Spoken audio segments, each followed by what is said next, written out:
Shalom. Selamat hari Minggu buat kita semua.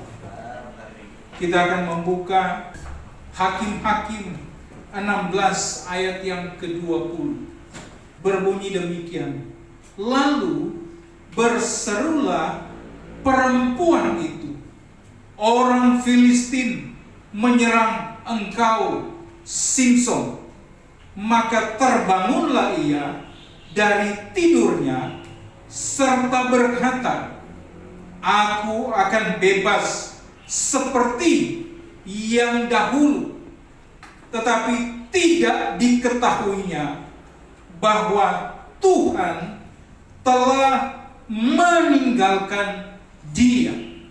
Ketika Tuhan telah meninggalkan kita, tetapi kita tidak menyadarinya, bahwa kalau Tuhan sudah meninggalkan kita. Nah, saudara yang dikasihi Tuhan, apa yang terjadi dengan Simson ini? Dia pikir bahwa kuasa Tuhan itu masih sama, dan itu masih terjadi, dan itu masih berlangsung, dan dia merasa bahwa seperti yang sudah-sudah, orang Filistin akan kalah semua. Dia berpikir seperti sudah-sudah.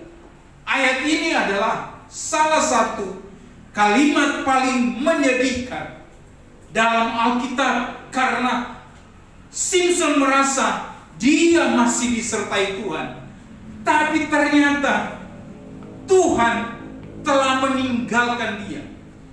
Sama halnya seperti Raja Saul. Raja Saul itu, saudara, dia pikir bahwa Tuhan masih bersama dengan dia. Tapi Tuhan ternyata telah meninggalkan Saul. Sehingga Saul harus rela berperang dan mengalami kekalahan. Artinya, kalau Tuhan sudah meninggalkan seseorang, maka sangat berbahaya di dalam kehidupannya. Simson merasa dirinya masih sama, padahal kehadiran Tuhan sudah tidak menyertai dia. Ini peringatan keras bagi setiap orang percaya. Yang pertama adalah kebiasaan rohani bisa membuat kita terlena. Sekali lagi, kebiasaan rohani bisa membuat kita terlena. Simson berkata, aku akan bebas seperti yang dahulu. Dia berpikir bahwa seperti dulu Tuhan sudah menyertai saya, maka saya pikir Tuhan juga akan kalahkan orang Filistin ini. Dia sudah terbiasa. Tetapi saudara, ia terbiasa menang, terbiasa kuat, terbiasa dipakai Tuhan. Bahayanya adalah melayani karena kebiasaan. Sekali lagi, melayani karena kebiasaan, maka kita sudah tidak ada lagi rasa tanggung jawab, rasa hormat, rasa menghargai betapa Tuhan telah memilih saya untuk melayani Tuhan. Jadi pelayanan yang diberikan tanggung jawab kepada kita, jangan terima karena biasa. Setiap bulan, oh saya minggu ketiga, oh saya minggu kedua, biasa saja. Tapi kalau kita terima dan kita berkata, Tuhan terima kasih, karena tanggung jawab di bulan ini, Engkau memberikan tanggung jawab di dalam kehidupan saya untuk membawakan asyir, untuk membawakan WR, untuk menjadi singer, untuk menjadi pemain musik, untuk membawakan firman Tuhan, untuk bercerita di anak-anak. Terima kasih Tuhan untuk sebuah kesempatan melayani Tuhan. Tapi bahaya ketika kita anggap itu kebiasaan. Kalau kita anggap kebiasaan, ini sama seperti kita berpikir, bulan lalu saya sudah dapat jadwal, bulan ini saya dapat jadwal lagi. Biasa. Kita anggap biasa. Tetapi yang kita lupa bahwa penyertaan Tuhan ada di dalam hidup kita, ada di dalam pelayanan kita. Simpson merasa ini sudah biasa. Hal yang biasa ini menyebabkan satu poin, bahwa Simpson telah ditinggalkan oleh Tuhan. Berdoa tanpa kepekaan. Kita bangun pagi, kita berdoa. Kita berdoa kadang-kala, Tuhan, terima kasih buat hari ini. Kita menganggap itu biasa. Tapi berdoa dengan sungguh-sungguh akan melahirkan sebuah iman kita kepada Tuhan. Tuhan, terima kasih. Aku ada hari ini. Itu semua karena anugerah Tuhan. Terima kasih Tuhan. Karena kita menganggap sebuah tanggung jawab, merasa pasti bisa tanpa bergantung pada Tuhan. Kita menerima jadwal, kita berpikir bahwa biasa, saya bisa main musik, saya bisa WL, saya bisa usher. Itu biasa.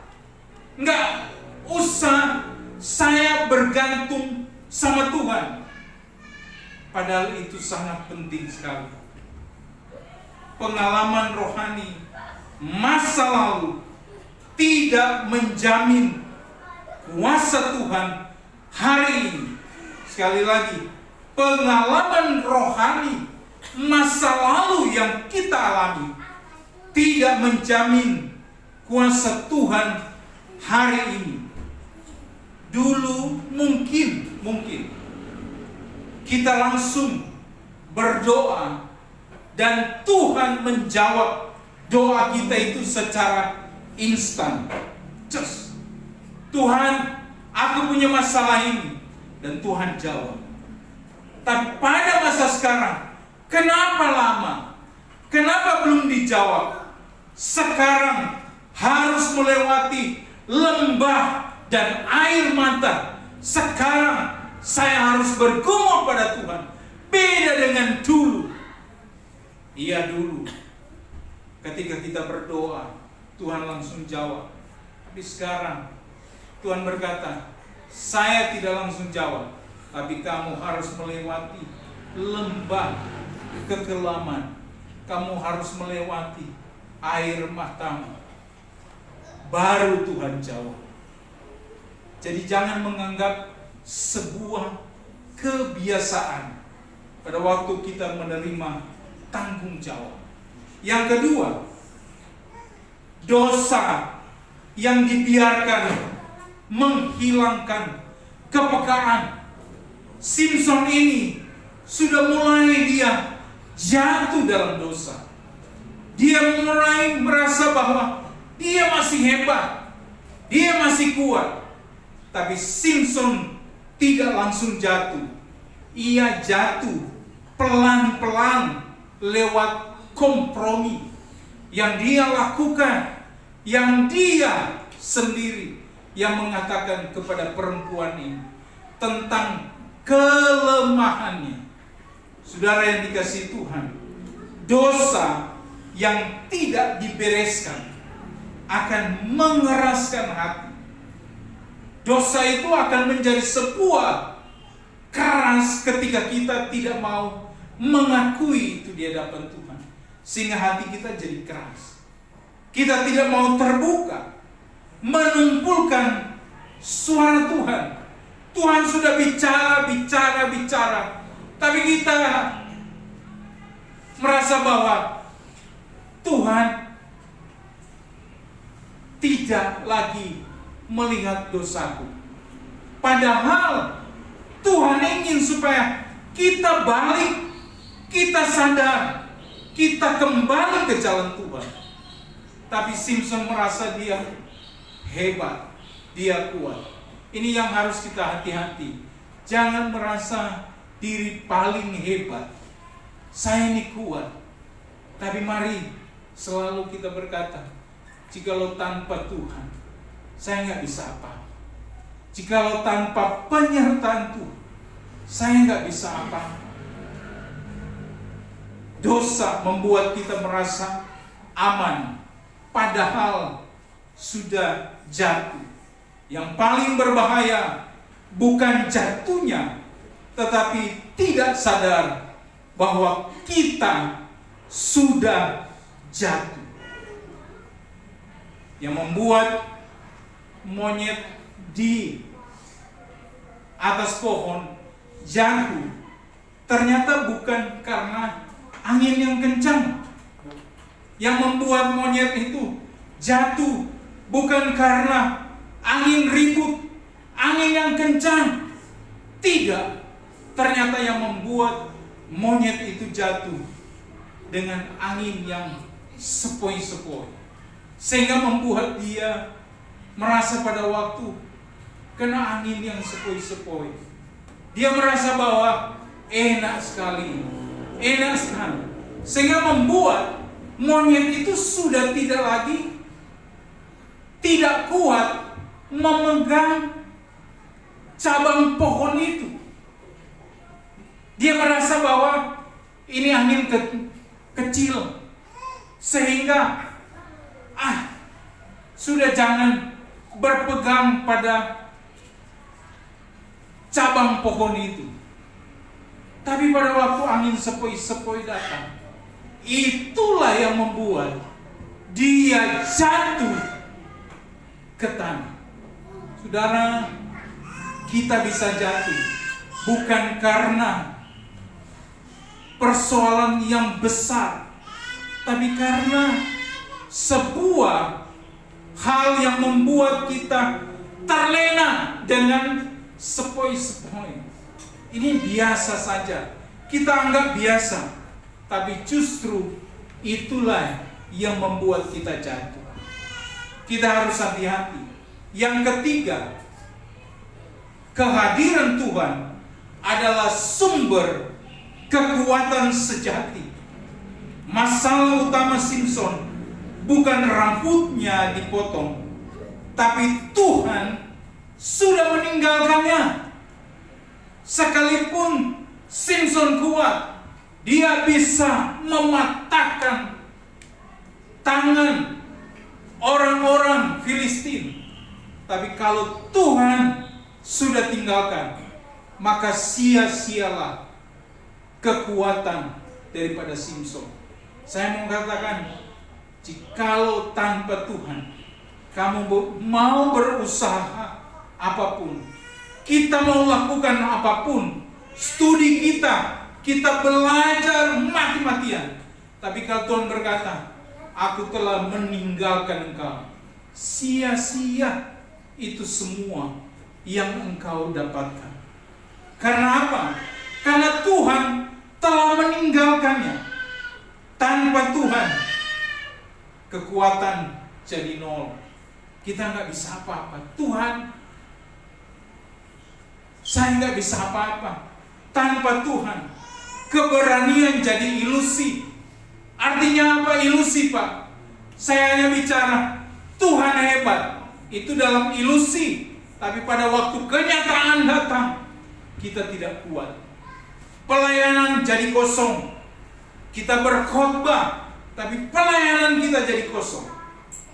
Mari kita sadar, lebih baik lemah, tetapi Tuhan menyertai, daripada kuat, tetapi Tuhan tidak hadir. Mari kita sadar, kita membutuhkan Tuhan di dalam setiap kehidupan ini. Yang keempat, Tuhan bisa menarik diri, tapi tidak pernah berhenti mengasihi.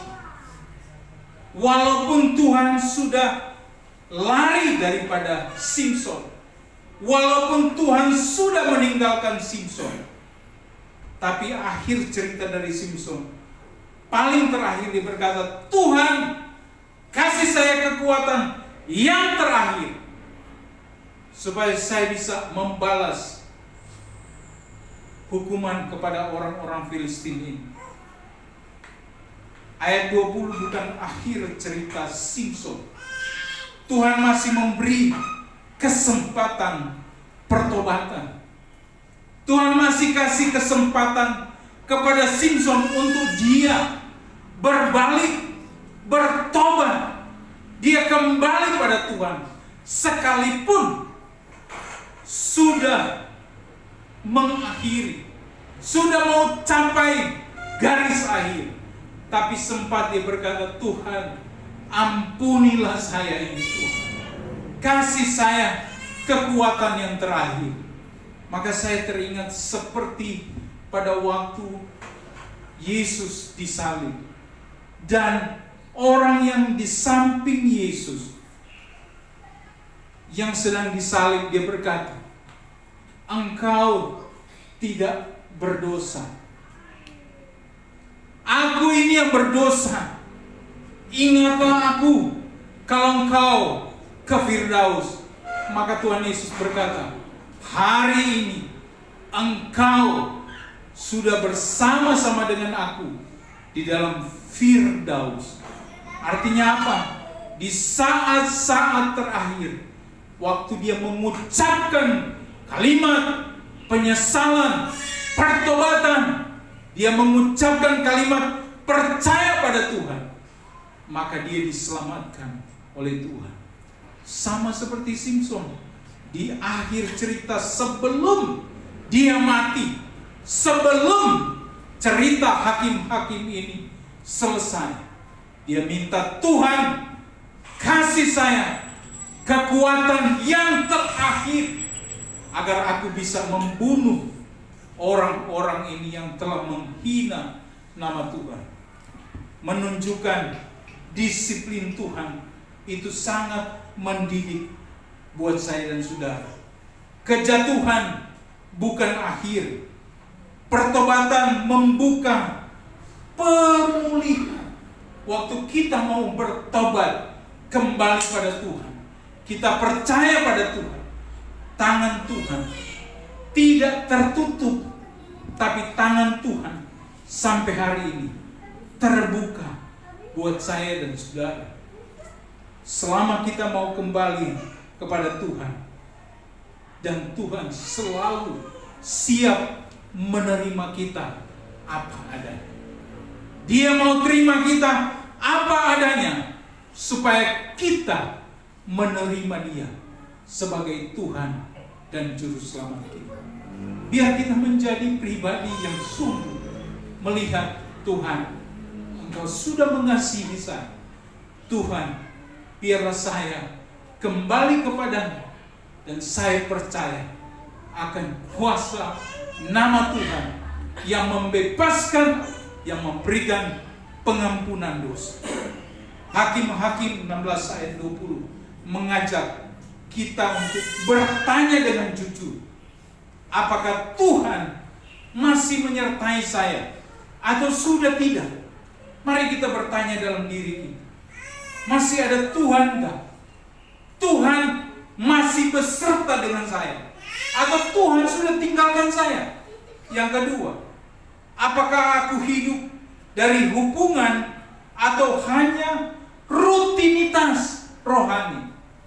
Sekali lagi, apakah aku hidup ini karena hubungan, saya membutuhkan Tuhan, saya perlu Tuhan, maka saya perlu sungguh-sungguh kepada Tuhan, atau hanya sebuah rutinitas? Kita bertanya dalam diri kita.